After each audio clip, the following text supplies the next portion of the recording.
Vocês lembram que eu tinha falado que a gente ia ter convidados nessa disciplina? Que a gente ia ter alguns participantes? Pois bem, na aula de hoje a gente já vai ter nossa primeira participante que vai dar uma aula para vocês sobre biofísica do sistema circulatório. Carolina, tu quer abrir tua câmera e teu microfone para se apresentar?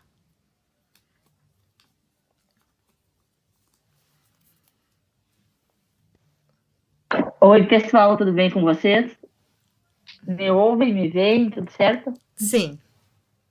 Então, bom dia. Bom dia. Tu quer me apresentar, professora? Não, pode se apresentar.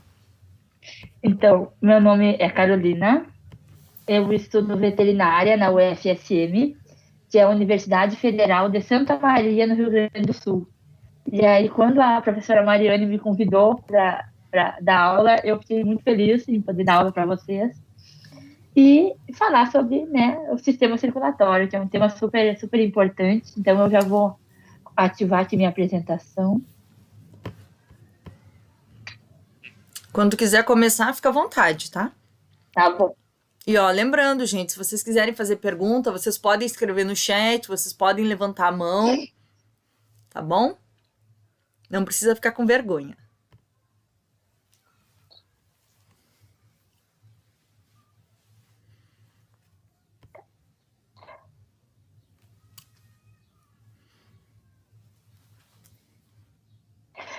Então, vocês estão vendo a tela maximizada? Só um minuto, só vou arrumar aqui uma coisa.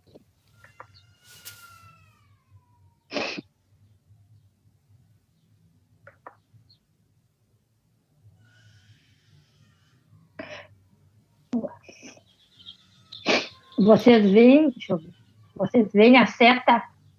Aham, sim. Estamos, sim. Eu vou usar a seta.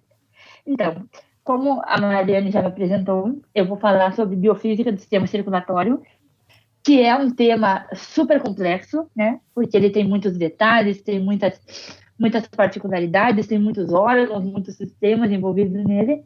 Mas eu montei essa apresentação com o objetivo de que vocês compreendam como funciona, né? Porque tem professor que diz, na minha aula ou o aluno entende tudo ou não entende nada. Eu não concordo com isso, porque eu acho que se tu já vai para uma aula com a premissa de que o aluno não vai entender nada, então isso já é um problema. Então, eu tentei montar a apresentação de maneira que vocês compreendam. Então, a biofísica, né, é o estudo dos fenômenos que acontecem dentro do sistema circulatório. E esse sistema circulatório, né, no caso dos humanos, né, ele é dito que é um sistema fechado, com volume circulatório em regime estacionário. Primeiro, vamos lá. Sistema fechado. Por que sistema fechado? Porque ele funciona como um circuito, onde o líquido, que é o sangue, né, ele circula pelo sistema circulatório sem acontecer extravasamento, pelo menos é esperado que não extravase. E aí, por isso que é um sistema fechado, porque não tem extravasamento. E o volume que entra é o mesmo volume que sai. Por isso, regime estacionário. Regime em estação, regime que não muda. Por isso, estacionário.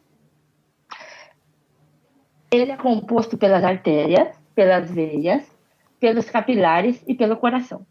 As artérias, como eu já vou explicar posteriormente, só estou dando uma adiantada, elas transportam sangue arterial, que é um sangue rico em oxigênio.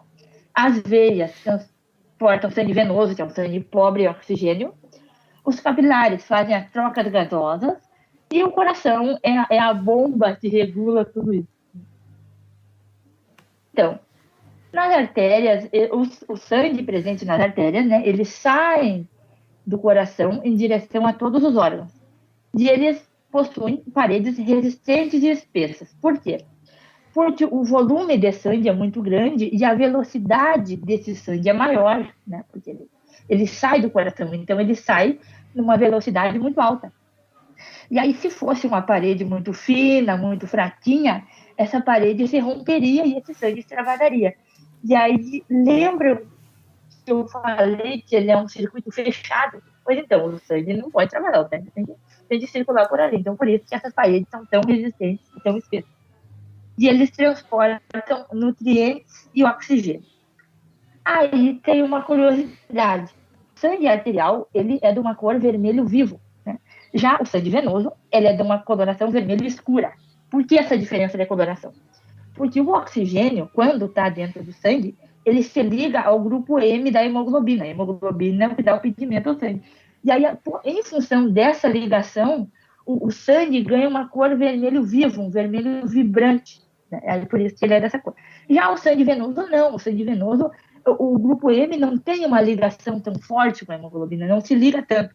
E aí, essa ligação fraca, por assim dizer, faz com que o sangue tenha uma coloração vermelho mais escura. Até aí, alguma pergunta? Alguma dúvida?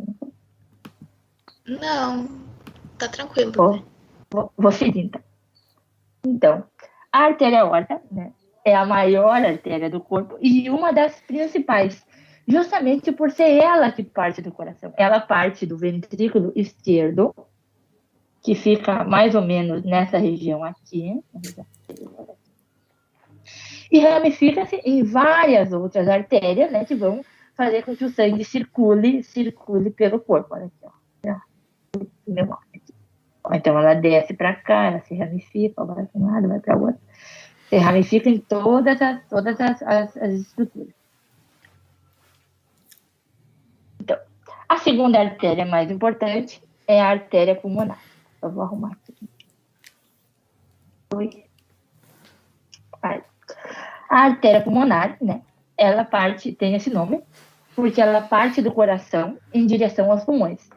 E ela se divide em artéria pulmonar direita e artéria pulmonar esquerda. Né? E ela é a única artéria, é uma curiosidade, é a única artéria que transporta sangue venoso. Por quê? Porque o sangue venoso, como eu já havia falado, né, ele é pobre em oxigênio, aquilo que altera a coloração e tal. E aí, se ele é pobre em oxigênio, ele precisa ser oxigenado, né? E ele vai ser oxigenado nos pulmões. Né? Só que, para ele chegar até os pulmões, ele precisa de uma artéria que faça essa ligação entre o coração e os pulmões. E aí que entra a artéria pulmonar, por isso que ela transporta sangue venoso.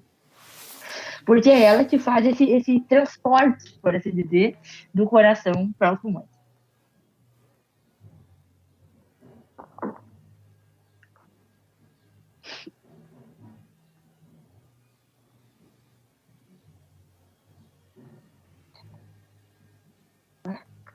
Um minutinho. Os slides não estão passando. Vamos ver.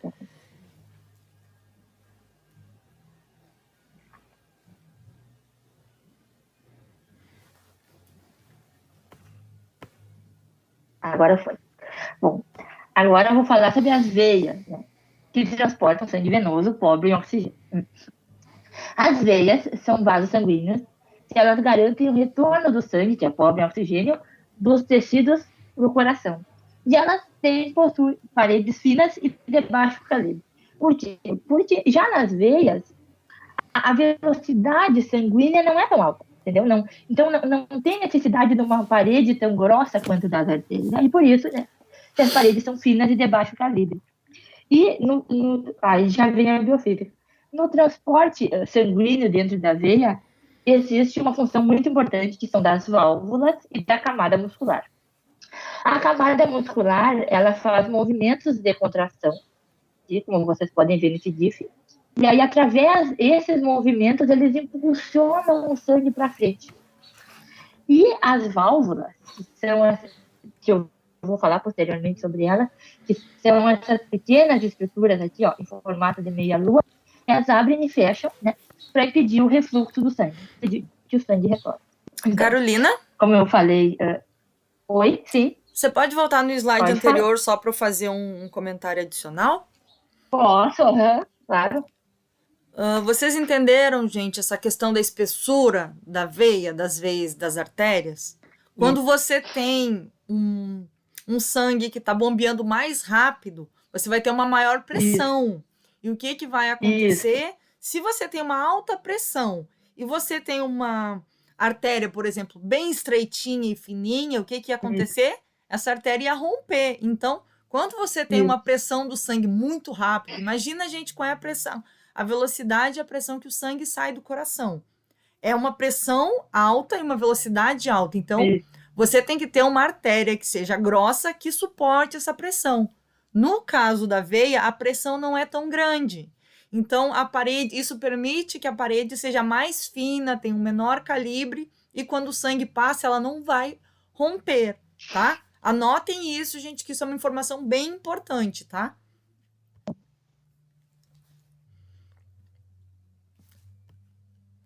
Desculpa, pode seguir. Tá bom, sim, tranquilo. Então, agora eu vou falar sobre as válvulas. As válvulas, elas são muito importantes porque elas evitam o refluxo de sangue. Como a professora já havia falado, esse sangue, ele flui em velocidades diferentes, né? E nas veias, esse fluxo é menor.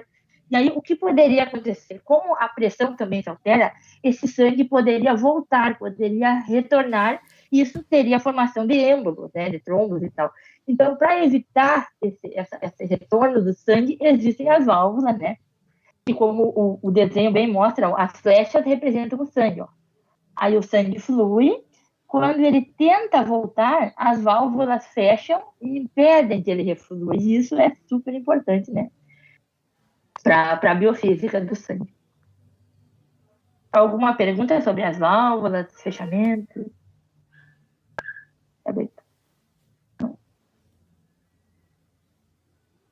Vou seguir. Então, os capilares. Os capilares, né, são vasos sanguíneos de calibre microscópico. E uma curiosidade: capilares vem de capila, que significa cabelo. Então, capilares são estruturas tão finas quanto um fio de cabelo. E aí, essas estruturas, apesar de finas, elas são extremamente importantes, porque a parede dos capilares aqui, elas atuam como uma membrana, né, semipermeável, que permite a troca de água, oxigênio e nutrientes entre o sangue e o tecido através da difusão. Lembra da difusão do soluto? Nesse caso, os nutrientes são os solutos como é que eu vou explicar? Que trocam, que acontece troca de água, oxigênio e nutrientes entre os sangue e tecidos. Então, nesse caso, os nutrientes são o soluto e o sangue é o solvente, porque o sangue é líquido. Então, através dessa troca entre soluto e solvente, que é a difusão, né, é que acontece as trocas gasosas. Eu vou continuar.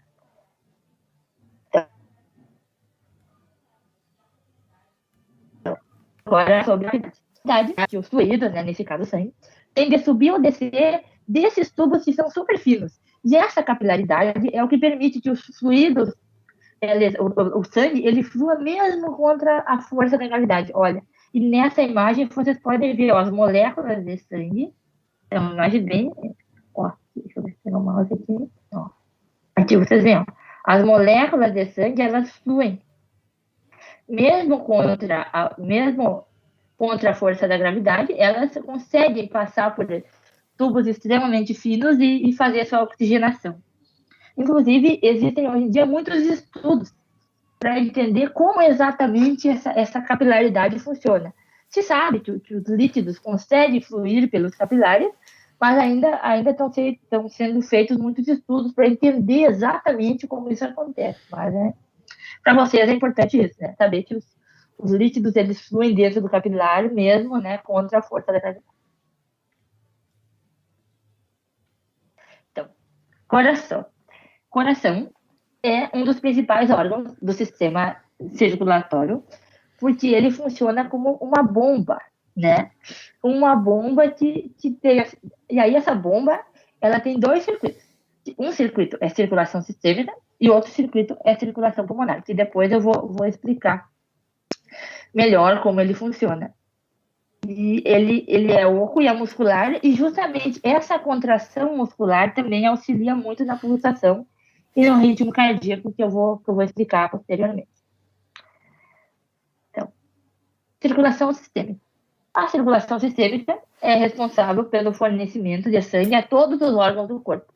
E aí, como eu já havia falado, né, o sangue arterial, que é rico em oxigênio, é bombeado pela maior artéria do corpo, que é a artéria aorta, e essa artéria aorta faz todo esse transporte através do transporte para todos os órgãos e tecidos.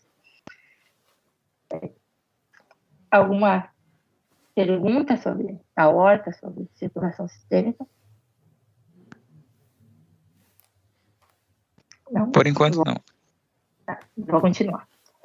Então, nas células, o sangue ele libera oxigênio e nutrientes. E ele recolhe dióxido de carbono e outros resíduos que não são tão necessários para o organismo.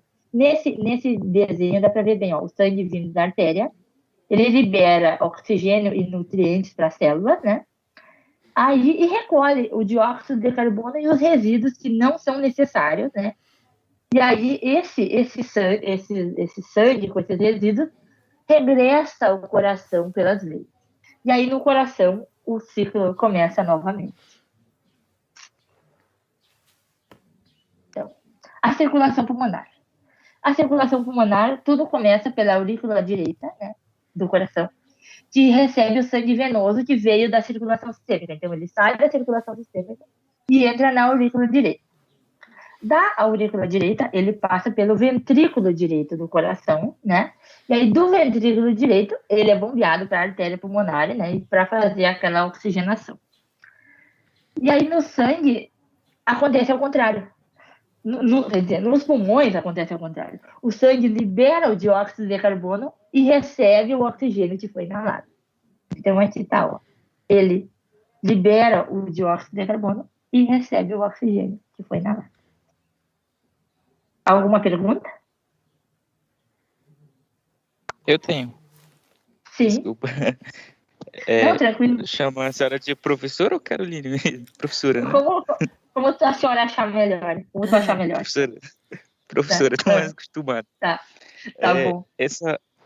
O sangue, para ele ficar oxigenado, esse processo ele ocorre ali na artéria ou pelo pulmão mesmo? Não, então, aí a artéria manda ele para o pulmão, e aí nos pulmões acontece a oxigenação. Isso. Tá, ok, obrigado. Tranquilo, tá. Carolina, posso fazer um comentário adicional? Oi. Pode, claro. Uhum. Ó, para quem não entendeu, ó, quando você inspira o ar, você está inspirando o O2. E o O2 vai lá para o seu pulmão. E o que acontece? Enquanto o O2 está indo para o seu pulmão, o que está acontecendo? Está voltando o sangue com o CO2 lá da circulação sistêmica. E esse sangue com CO2, ele está sendo mandado lá para o pulmão e aí a gente vai ter uma troca. Da onde que saiu esse CO2?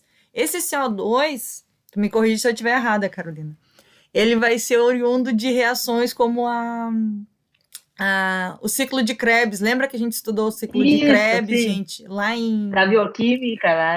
A gente estudou em biologia celular, a professora Gina também já deve ter falado do ciclo de Krebs para vocês lá em bioquímica. Então, durante o ciclo de Krebs, vocês devem lembrar que a glicose vai ser quebrada em um monte de molécula. Durante essas quebras vai ser liberado o CO2, tá? E o que acontece com o CO2 excedente? O CO2 excedente vai ser mandado de volta para o pulmão para a gente ter uma troca por difusão, que a gente também já estudou em biologia celular. Quem não lembra o que é difusão, volta lá para a aula de biologia celular, que por sinal está gravada no meu YouTube, tá?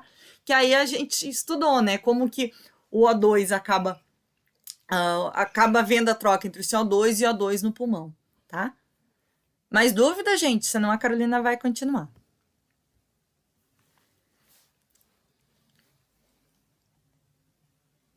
Então, vou continuar. Então, o sangue rico em oxigênio, ele volta ao coração pelas veias pulmonares, né? Aí ele entra pela aurícula esquerda, passa para o ventrículo esquerdo, e aí do ventrículo é bombeado para a circulação sistêmica e o ciclo inicia novamente. Olha, nessa imagem dá para ver. Ele bombeado, sendo oxigenado.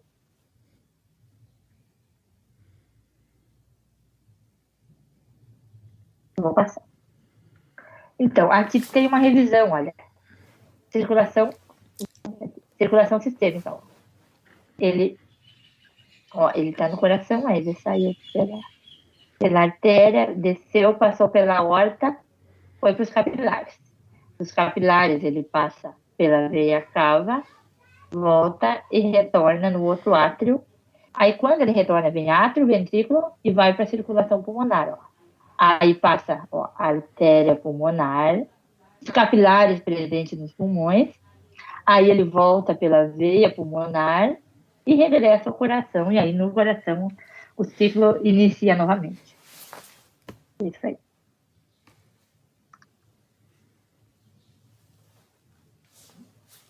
Agora, eu vou falar um pouquinho sobre biofísica do coração. Por que o coração pulsa, como ele pulsa, por que ele mantém seu ritmo, tudo isso a gente vai falar agora.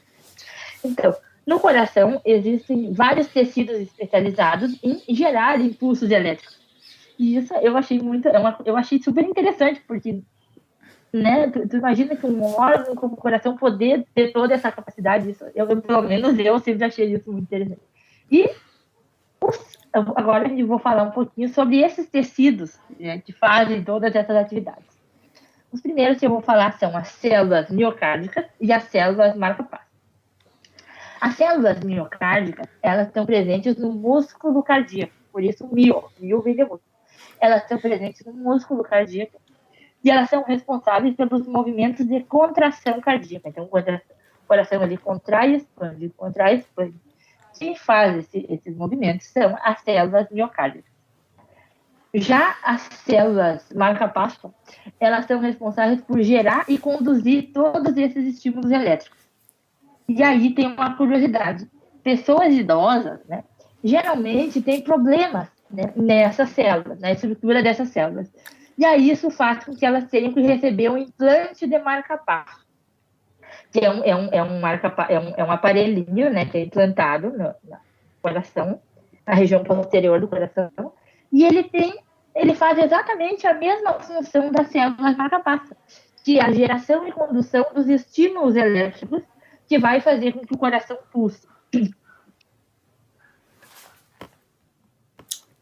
Só um comentário sobre o marca-passo. Ó, se vocês tiverem a oportunidade algum dia de ver como que é o marca-passo artificial colocado em pessoas que têm problema nessa célula, vocês iriam ver que esses marca-passos eles têm um polo positivo e um polo negativo. A gente falou sobre eletricidade na última aula, vocês devem lembrar, né? Que a gente sempre vai ter um polo positivo, um polo negativo.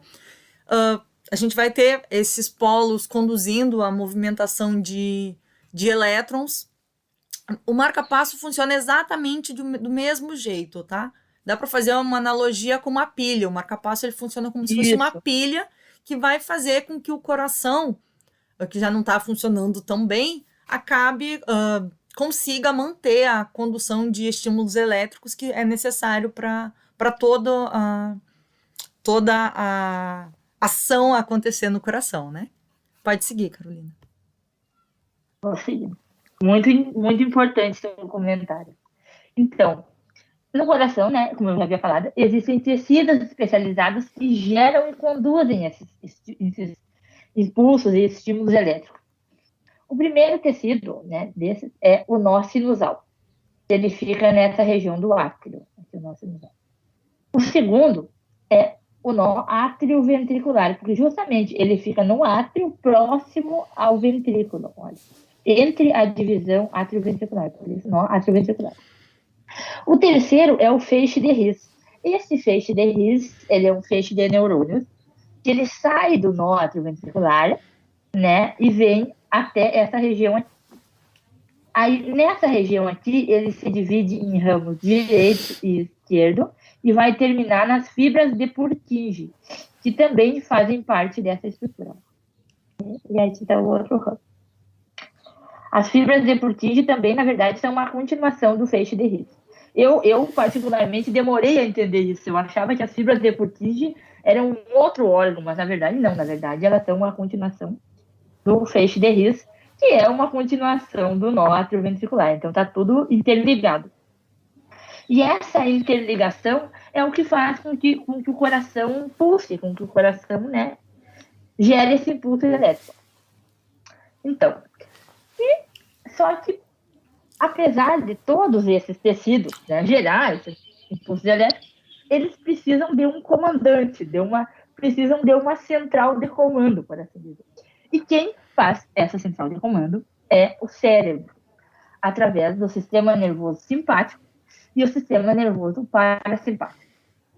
O sistema nervoso simpático faz o aumento dos batimentos cardíacos. Já o sistema nervoso parasimpático faz a diminuição dos batimentos cardíacos. E esse sistema, ele precisa estar em equilíbrio, né? Porque como um faz um aumento, o outro faz diminuição, se o simpático tiver muito, se o sistema nervoso simpático tiver muito elevado, vai ter uma arritmia cardíaca, que é o aumento dos batimentos cardíacos. Assim como se o sistema nervoso parasimpático tiver só ele atuando, vai acontecer uma bradicardia, que é a diminuição dos batimentos cardíacos. Então, por isso que o sistema nervoso simpático e parasimpático precisam estar em equilíbrio, para que o coração consiga pulsar e o sistema circulatório todo funcione de maneira correta. Vocês têm alguma pergunta, alguma dúvida?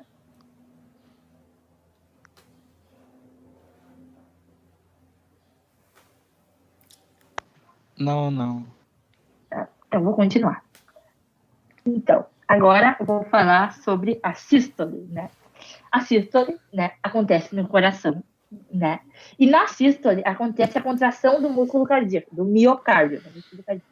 E na sístole, os átrios, eles ejetam sangue nos ventrículos e os ventrículos ejetam sangue na artéria aorta e na artéria pulmonar. Então, ó, o sangue vem do átrio para o ventrículo, né? Aí o ventrículo injeta aqui na artéria pulmonar, sangue venoso na artéria pulmonar e sangue arterial na artéria aorta. Ó, esse aqui é o ventrículo direito, esse é o ventrículo esquerdo. Na imagem aparece ao contrário, mas assim, ó, o coração, os ventrículos, tu tem que considerar o ventrículo do paciente, o ventrículo da pessoa, entendeu? Não é a gente vendo aqui, parece que esse é o direito e esse é o esquerdo, mas na verdade é o contrário, porque tu tem que pensar na posição do coração na pessoa, não na posição do coração que a gente está vendo.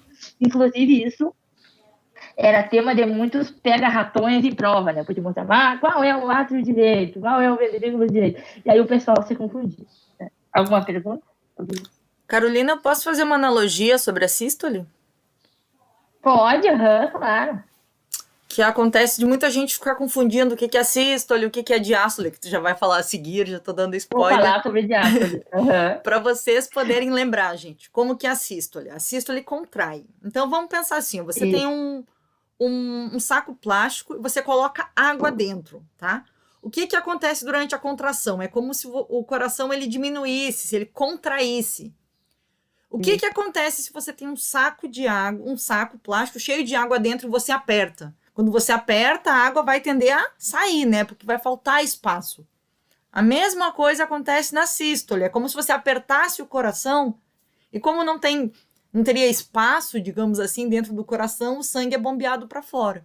Então lembra, ó, na sístole é como se o coração fosse apertado, ele é contraído. Quando ele contrai, o volume dentro do coração vai diminuir e como o volume vai diminuir, esse sangue tem que ir para fora, tá?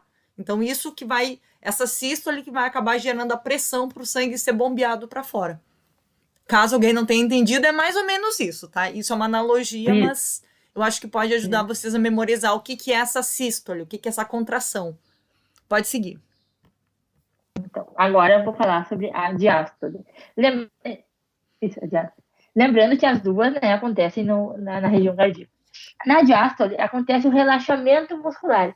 E aí, em função desse relaxamento muscular, aumenta a área dentro do coração, o músculo relaxa, a área aumenta, e esse sangue entra dentro do coração, né, das cavidades cardíacas. E aí, quando ele entra dentro dos ventrículos, aqui, acontece um fechamento das válvulas arteriais, que ficam mais ou menos nessa região aqui, impedindo temporariamente, depois elas vão abrir, mas nesse momento elas fecham, né, impedindo que o sangue volte para os átrios. Então relaxa, o sangue desce para o ventrículo e a válvula arterial fecha. Alguma pergunta sobre diástole? Só um comentário. Uma vez eu li que a questão da sístole, né?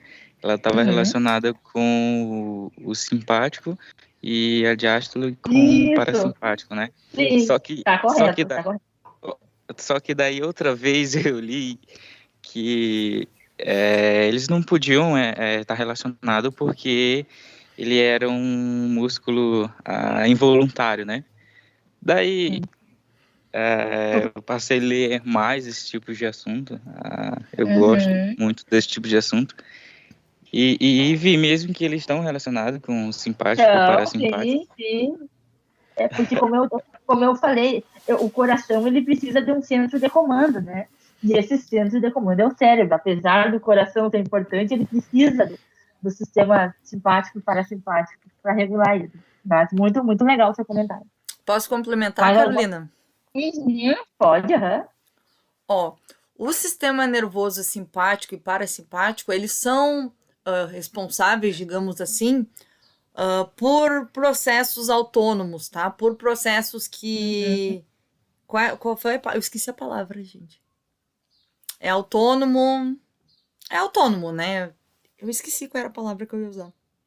Involuntário. Involuntário, tá? Isso, involuntário é a palavra. Então, o sistema nervoso simpático e parasimpático, eles são responsáveis por ações involuntárias, tá? Como, por exemplo, o batimento cardíaco, que é mais o ato de você respirar, você, por exemplo, quando você inspira e expira, isso também vai estar associado com o sistema simpático e parasimpático, porque você não está pensando, né? Meu coração agora ele vai sofrer sístole agora diástole. Você nem sabe que isso está acontecendo. Então, o sistema simpático e parasimpático ele está associado com ações involuntárias. Pode seguir. Tá bom. Vou seguir. Então, aqui uma revisão, olha. Na sístole acontece a contração muscular e o sangue ele sai do coração e vai para os vasos. Já na diástole, como eu já havia falado, acontece o relaxamento muscular e aí, em função desse relaxamento, o sangue entra no coração.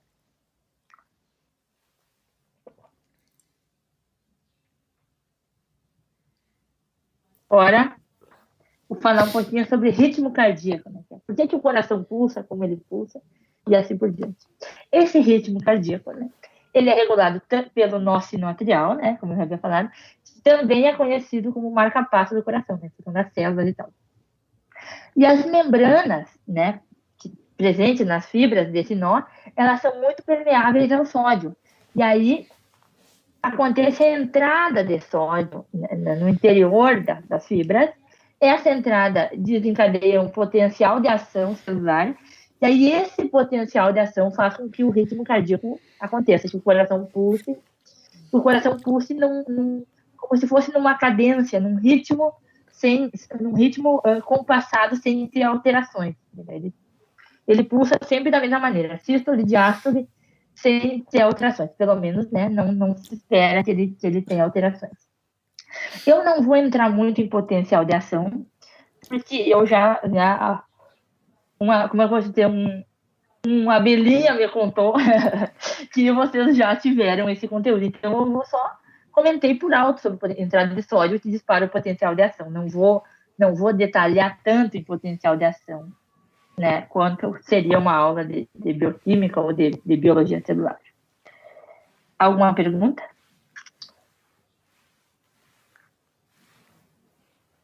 Não? Então, eu vou continuar. O impulso, né? Impulso assim, que faz com que o coração pulse, né? O impulso, ele é propagado pelos átrios, né? E aí isso provoca a contração atrial. Começa pelo nó sinoatrial e é propagado pelo átrio até o nó atrioventricular. O nó atrioventricular, ele é propagado pelo feixe de His e do feixe de His vai para as fibras de Purkinje que fazem a contração ventricular, porque o ventrículo fica nessa região aqui, né? Então, as fibras de Purkinje, elas fazem essa contração ventricular. Alguma pergunta? Não sei se falei muito rápido, posso repetir. Professor? Sim. A gente já teve esse conteúdo, né, Sim. em biologia, que é anatomia e fisiologia humana. Aí o professor disse que ele é tipo como se fosse um marca-passo cardíaco, né? Que ele faz Isso. ele dispara e a partir dele os vai espalhando, né? Isso, ele dispara o impulso bem e aí legal, esse impulso vai atingindo, exatamente. Aí vai em direção o nó do átrio ventricular, bem legal. Isso, é bem legal mesmo. E aí, do nó do átrio ventricular, ele se espalha, né? Feixe de His, desce até as fibras de Purkinje, que vão fazer contração. Mais alguma dúvida, alguma pergunta? É aquilo como a professora, como vocês estão falando, né? É tipo como se fosse um marca-passo mesmo. Ali dá a energia inicial e vai espalhando, né? Exatamente. Legal. Exatamente. Então, aqui tem um resuminho, né? Mostrando o átrio esquerdo, né? Ou seja, entre o átrio esquerdo e o ventrículo esquerdo, artéria aórtica. Átrio direito, ventrículo direito, artéria pulmonar e depois pulmões, de oxigenação e tudo aquilo que a gente já falou.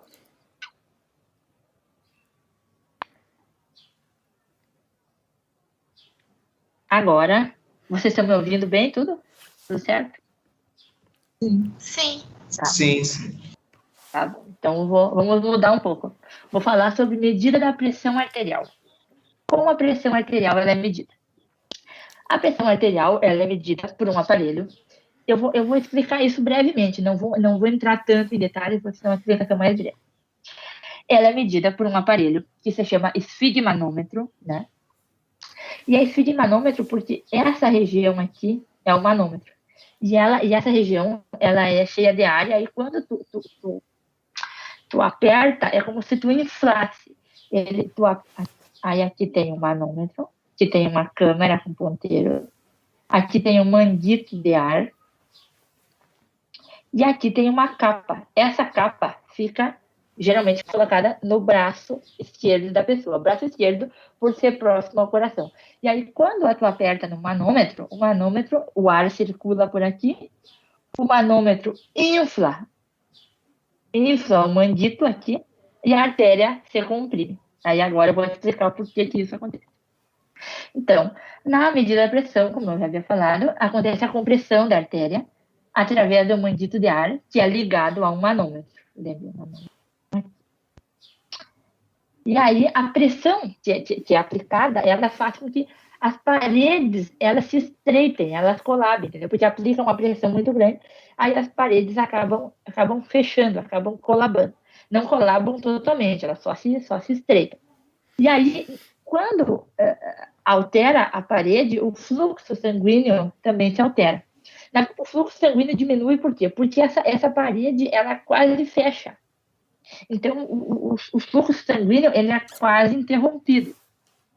E aí, quando tu descomprime esse mandito, a quantidade de sangue que flui é muito maior, porque a artéria relaxa e o sangue entra. O sangue passa, na verdade, relaxa e o sangue passa. E aí, quando acontece esse fluxo intenso de sangue, é medida a pressão sistólica, né? Que é a primeira pressão, por assim dizer. Já quando tu continua descomprimindo, o fluxo sanguíneo volta ao normal, volta ao seu ritmo normal, e aí é medida a pressão diastólica. Agora, vou dar um exemplo. Quando, por exemplo, a gente mede a nossa pressão arterial e detecta, por exemplo, o valor de 11/7, a gente está sendo informado que a pressão primeira, sistólica, é de 110 milímetros de mercúrio e a pressão diastólica é de 70 milímetros de mercúrio. E aí o coração, ele impulsiona o sangue a uma força de 110 e a resistência da parede arterial é de 70 milímetros de mercúrio. E aí isso do mercúrio eu vou explicar posteriormente. E esse valor de 11%, ele é considerado a pressão sanguínea. Antigamente, se considerava o valor de algumas pessoas ainda consideram o valor de uma pressão sanguínea normal ser 12/8. Mas, na verdade, a literatura já disse que não, já disse que está diminuindo E que esse valor é 11%.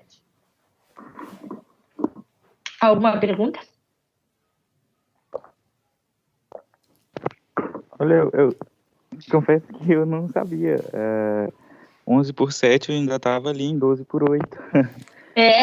Isso, que eu li sim, 12 por 8. Sim, isso é uma novidade, na Na verdade. diastólica eles diziam que quando a gente mede, né, com o manômetro, eles diziam que para saber a diastólica, com o estetoscópio bastava ver o último batimento mais forte.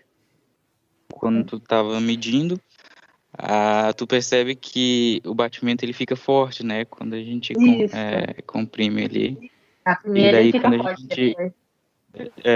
daí eles diziam isso e eu ainda estava em 12 por 8. Mas obrigado pela atualização. Imagina, isso é uma novidade. Tá até... Inclusive, tem muita gente contra. Não, eu acho que é 12 por 8. Aí eu digo, não, é 11 por 7. Mas a unanimidade agora é 11.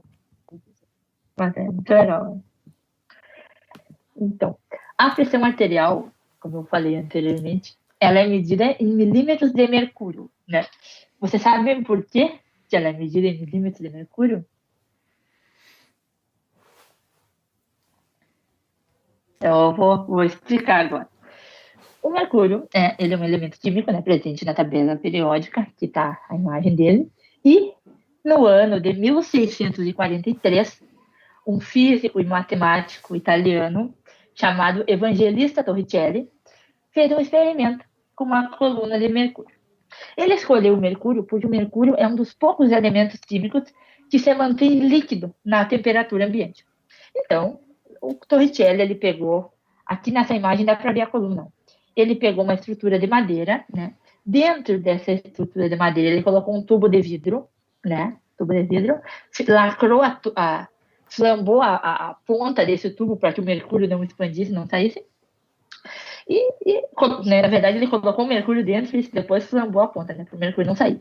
E aí ele começou a notar que quando a temperatura normal, aumentava, a pressão dentro do tubo também se alterava e o mercúrio subia. Quando a temperatura baixava, a pressão também se alterava e o mercúrio descia. Então, quando a temperatura aumentava, o mercúrio subia. Quando baixava, o mercúrio descia. Aí ele pensou, se o mercúrio se altera, se quando a temperatura e a pressão se alteram, o mercúrio dentro do frasco também se altera, então ele pode ser usado para medir tanto a pressão arterial quanto a temperatura corporal da pessoa. E esse foi o princípio, né, para a criação do esfigmanômetro, que mede a pressão, e do termômetro. Lembrando que o esfigmanômetro, dentro dele, tem uma mini coluninha de mercúrio, né, dentro do esfigmanômetro. Tem uma pequena coluna de mercúrio e os termômetros, até pouco tempo atrás, também continham mercúrio. Só que aí começaram a acontecer coisas, eu vou explicar depois para vocês o que aconteceu, que fez com que esses termômetros mudassem. Mas, né, a pressão arterial, ela é medida em milímetros de mercúrio porque o Torricelli fez o experimento da coluna de mercúrio e chegou nessa conclusão, que o mercúrio se alterava quando a pressão e a temperatura se alteravam, o mercúrio também se alterava. E por isso que até hoje a pressão arterial é medida em milímetros de mercúrio. Alguma pergunta sobre essa parte? Pode seguir. Então eu vou seguir. Então, agora eu vou falar um pouquinho sobre termometria. Termometria é a área da física, no nosso caso, biofísica, que estuda a temperatura corporal. E aqui nessa imagem são mostrados vários tipos de termômetro. Termômetro de mercúrio, termômetro digital, e aqui os inovadores termômetros infravermelhos. Vou passar. Então, o termômetro de mercúrio. O termômetro de mercúrio, né, ele é um tubo fino, né? Dentro desse tubo tem graduações, tem numerações, e aí, dentro ainda desse fino, tem um bulbo, né, que é uma pequena estrutura que contém mercúrio dentro dele. O mercúrio é esse pretinho aqui. E à medida que a temperatura aumenta, né, o líquido ele se expande por capilaridade. Então, quando a temperatura aumenta, o mercúrio se expande. Por isso que ele foi muito usado para medir temperatura corporal. Né? Ele era colocado na região axilar, e aí, por contato, ele captava essa temperatura. Aí, quando a temperatura corporal aumentava, o mercúrio subia. E aí, por isso, quando a pessoa estava com 39 de febre, o mercúrio vinha até aqui. E aí, a graduação numérica desse tubo, né, que permite visualizar a variação da temperatura. E ele é colocado na região axilar, porque, segundo a literatura também, a região axilar é a região que a temperatura é mais fidedigna, que a temperatura axilar é a que mais se assemelha com a temperatura real do corpo. Então, por isso que ele era colocado na região axilar. Só que, aí agora vem a história. O mercúrio, ele é um elemento químico muito, muito radioativo, muito contaminante, né? E aí, esse termômetro de mercúrio, se ele caía no chão, ele quebrava. Aí, quando ele quebrava, o mercúrio dentro do frasco saía, né? E isso acabava contaminando o ambiente, contaminando a estrutura, e aí isso gerava uma contaminação ambiental, que não devemos ter contaminação ambiental, então isso gerava uma repercussão negativa, por assim dizer, para o mercúrio, né? Por razão, porque ele fazia toda uma contaminação, e aí por isso que ele parou de ser utilizado, em função dessa contaminação que ele fazia quando era quebrado. Alguma pergunta sobre termômetro de mercúrio?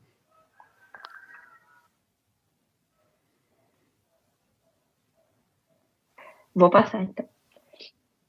Agora, né, mais recentemente, existem os termômetros digitais.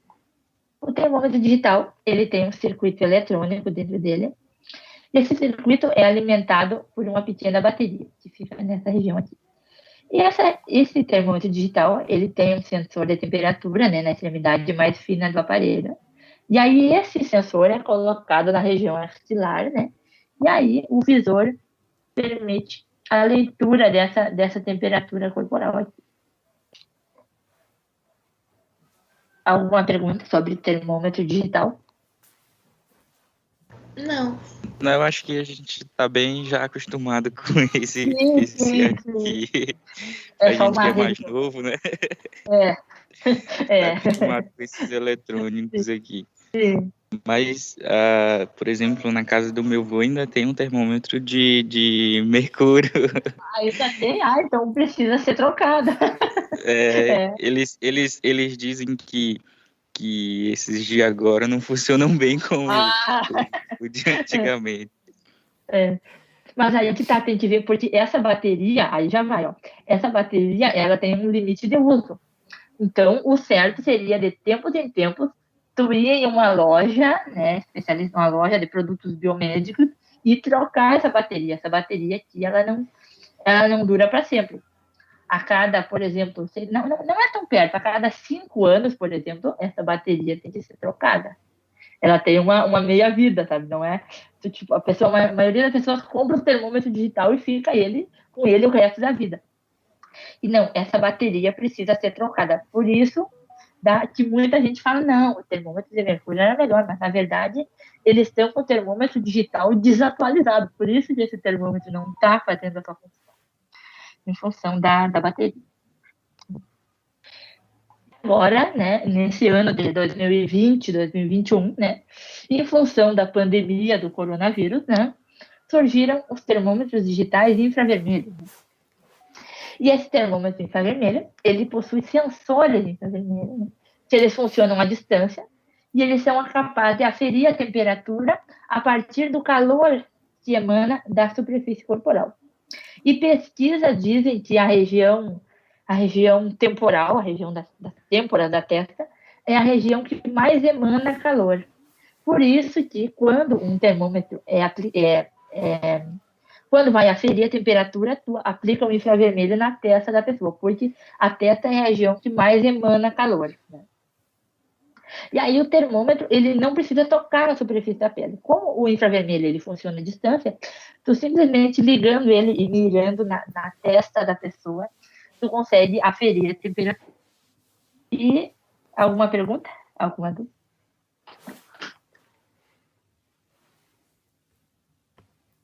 É verdade que se mirar esse termômetro na testa, ele vai roubar todas as senhas, os dados bancários e aplicar um chip de 5G. Espero alguém soltar umas piadas sobre isso.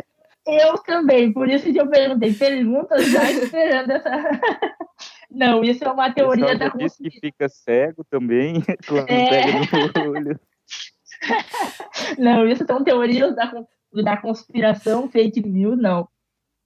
O termômetro infravermelho não tem toda essa capacidade, ele só afere a temperatura a partir do calor, ele não consegue aplicar chips, nem causar cegueira, nada, é só afere a temperatura a partir do calor da superfície corporal. Fiquem tranquilos.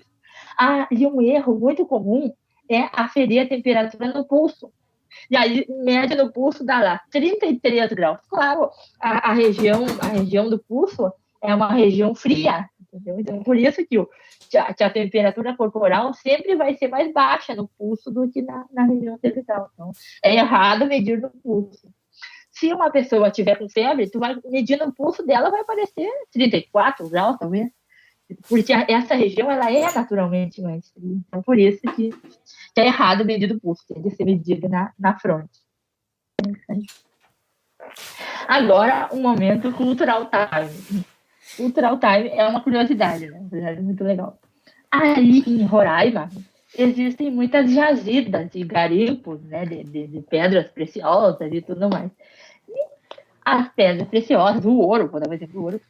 O ouro, quando ele é garimpado, é recém recolhido da mina ali, para dizer, ele não é brilhante. Ele é uma pedra, né, que contém sujidades ali, e ele não parece aquele ouro amarelo, brilhoso que a gente conhece, não. Ele é uma pedra, aqui tem a imagem. É uma pedra que ele tem sujidades, ele tem restos de rochas, tem materiais que ficam aderidos nele, então ele não é aquele ouro brilhante. E aí, para dar esse tom brilhante no ouro, os garimpeiros, eles colocam sobre a pedra pequenas... O ideal seria, né, se eles colocassem pequenas gotas de mercúrio. Aí o mercúrio faria uma reação química ali, limparia, por assim dizer, a pedra, e a pedra ficaria com um aspecto brilhoso como essa aqui. Só que, né, isso em teoria, na prática não é assim. Na prática, eles colocam 1 litro de mercúrio, né, para limpar, para lapidar essa pedra. E isso gera uma contaminação ambiental muito grande. Aqui nessa imagem vocês podem ver, ó, tem um riacho, 2 garimpeiros, limpando sua pedra, só que esse rio, ele tá laranja. E esse laranja é um mercúrio que foi colocado em excesso na água. Então, ele colocou o mercúrio, né, para tentar limpar, né, e lapidar essa pedra, só que o mercúrio, como foi em grande quantidade, o mercúrio extravasou, contaminou todo o rio, provavelmente já contaminou o lençol freático e gerou uma contaminação ambiental muito grande. Por isso que se fala tanto em contaminação ambiental por mercúrio, porque acaba sendo usado de maneira desenfreada, acabam sendo usados litros de mercúrio, e aí esses litros em contato com água de rios, águas de nascentes, acabam se dispersando e causando contaminação ambiental. Alguma pergunta sobre mercúrio, contaminação ambiental, pedras e tudo?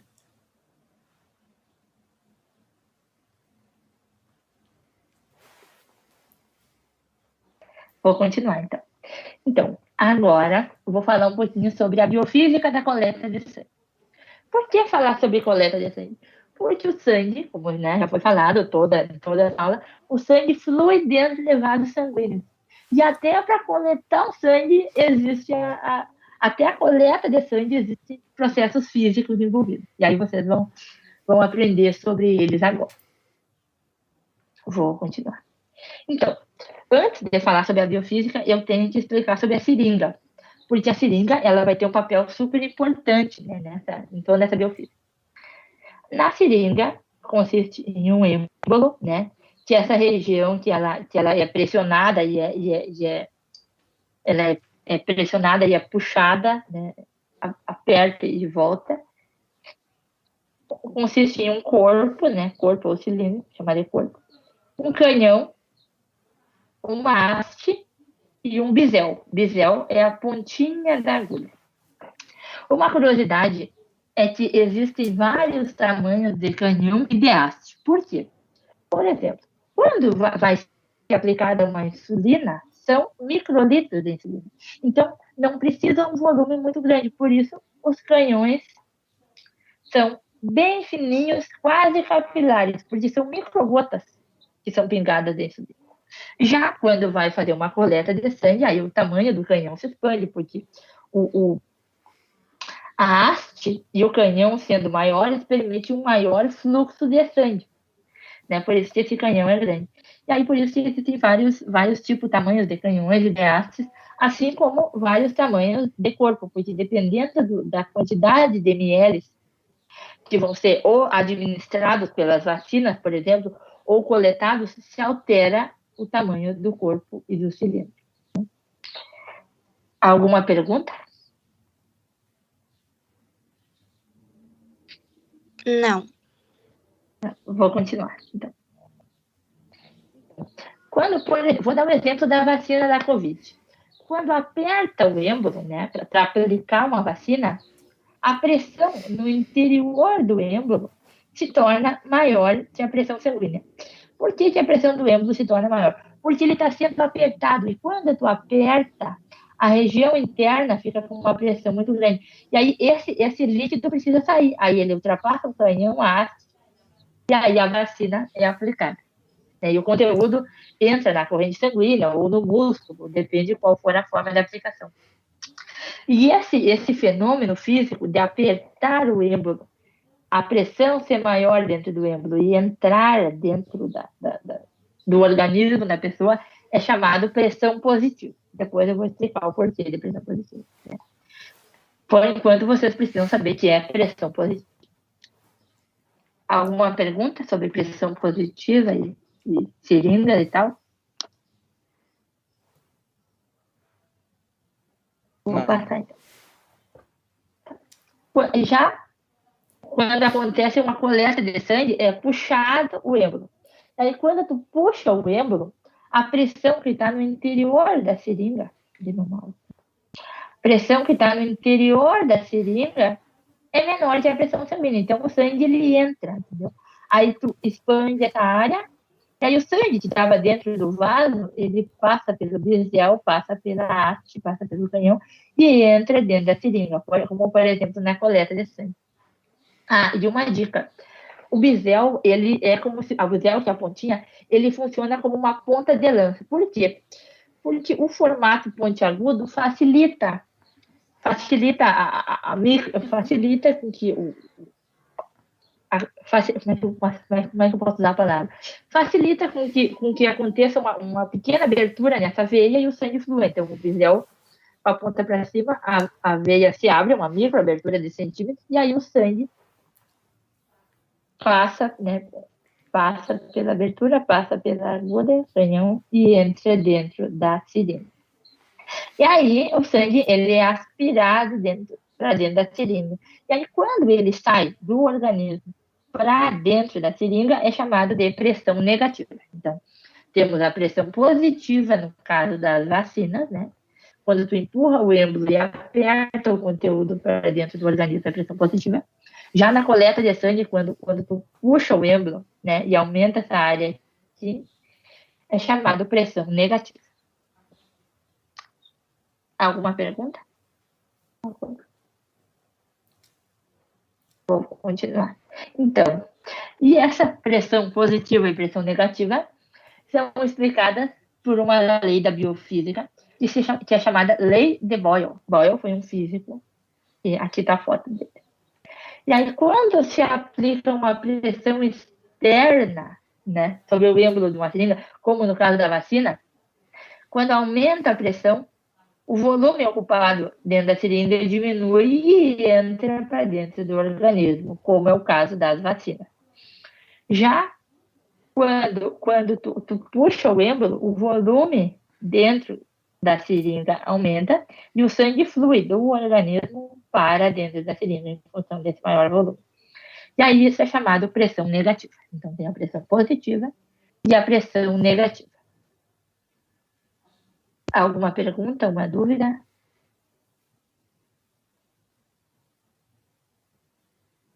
Eu vou continuar. Então, terminando, né, essa apresentação, as minhas referências foram 4 livros. O primeiro foi o livro do José Duran, né, chamado Biofísica, Fundamentos e Aplicações, que é um livro muito bom, muito tranquilo de ler. O segundo foi o Biofísica Essencial, do Carlos do Mourão e Abramov, né, esse segundo livro. O terceiro foi o livro do Hanine, que é um livro que a parte de biofísica circulatória ela é super complexa. Não que vocês não tenham capacidade, não é isso. Mas, para uma leitura mais básica, eu recomendo o livro do José Duran ou o livro do Mourão e Abramov. Esse manual MSD, ele é um manual veterinário, né, que aí explica sobre, que abrange mais a parte de doença, não abrange tanto a parte de biofísica. Então, na biofísica mesmo, os mais que eu recomendaria para vocês, caso queiram dar uma olhada, é o Biofísica do José Duran e do Mourão e Abramov. A professora Mariane me pediu que eu deixasse uma pergunta para você. E essa pergunta é a seguinte: por que a pressão sanguínea é medida em milímetros de mercúrio? Lembrem da história que eu expliquei. Aí essa pergunta vocês vão, ao longo da semana, vocês vão responder ela, e na próxima aula, vocês vão entregar para a professora Mariane aí as suas respostas. E é isso aí. Alguma dúvida sobre o conteúdo, alguma coisa? Não. Tá, então, muito obrigada, pessoal, né? Muito obrigada, professora Mariane, pelo convite. Muito obrigada, turma de vocês, por ter ouvido todas essas minhas explicações. Pelo menos espero que tenham ouvido, né? E esse é meu e-mail, aqui embaixo. Qualquer coisa, vocês podem, qualquer dúvida, informação, alguma coisa, vou ficar muito feliz em responder vocês. Gostei muito de dar essa aula, muito interessante. E muito sucesso para você, né, ao longo da graduação. E não sei se tem alguma pergunta, mais alguma coisa. Não foi uma apresentação bem clara, Carolina. Obrigada. Se ficar alguma dúvida, é só me mandar um e-mail, alguma coisa que eu vou responder. É isso aí. Em relação à pergunta que a Carolina passou, gente, vocês têm que responder do mesmo jeito das perguntas que eu deixo no final da aula, tá? Vocês coloquem ela lá na nossa sala de aula virtual. Eu vou copiar lá e vou deixar lá na sala de aula virtual para vocês responderem, tá? Tem que responder até semana que vem. E agora eu queria agradecer a Carolina pela disponibilidade, por ter montado a apresentação e por ter conversado com os alunos. Foi uma apresentação ótima, eu espero que todos tenham gostado. E caso vocês, por exemplo, queiram fazer um trabalho sobre biofísica do sistema circulatório, vocês podem, tá? Eu não sei se a Carolina sabe, mas eles têm que fazer um trabalho sobre qualquer assunto atrelado à biofísica para me entregar. Então... então podem tirar dúvida comigo, tranquilo. Caso alguém queira fazer o trabalho sobre esse assunto e quiser usar a Carolina, fique à vontade, tá, gente? E é isso. Obrigado, Carolina. Obrigada a todos e até a próxima aula, gente. Obrigada pela boa aula, tarde, Carolina. vocês. Tchau, professora. Boa tarde, bom dia.